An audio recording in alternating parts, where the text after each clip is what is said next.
In this video, we're going to learn how to solve these mystery problems under water. So guys, we have 6 repeated questions to practice with in the video. Let's get started. The first question I have here says, at ordinary temperature, water is a liquid.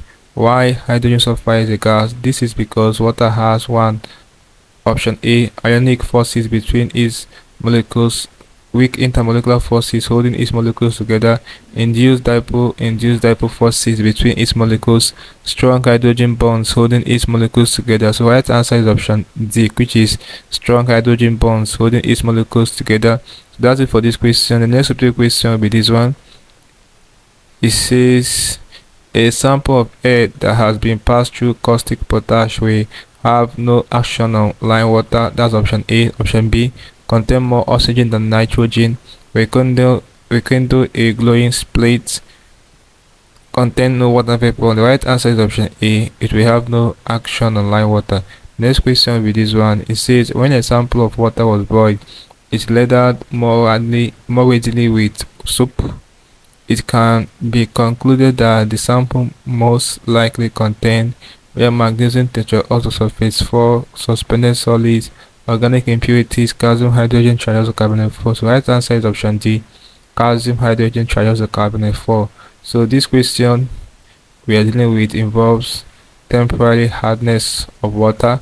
So in temporary hardness of water, a sample of such water, when boiled, it will lather more readily with soap, and it shows that the sample water contains this compound calcium hydrogen triazocarbonate 4. That's it for this question. Next question will be this one. It says hardness in water can be removed by adding real copper 2 tetraoxosulfate, 4 sodium chloride alum sodium triazocarbonate 4. So right answer is option D. So hardness in water can be removed by adding sodium triazocarbonate 4. Very important, guys. The next question will be this one.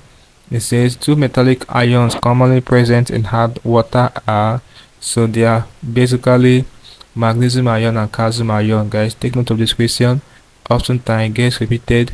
So right answer is option B. The last question before we end this video with this one. It says pipe-borne water is usually chlorinated in order to remove the hardness in the water.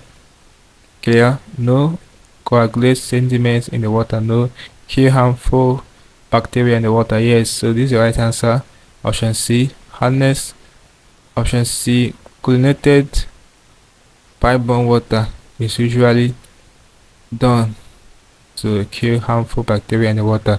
So guys, this is basically the problems involving water and solutions for your chemistry practice with 6 repeated questions for this topic. Hope you learned something interesting in the video. Let's go to the video, guys. If you are new to this channel, ensure that you subscribe to this channel by hitting the subscribe button for more of these videos. Also like, share and comment on this video.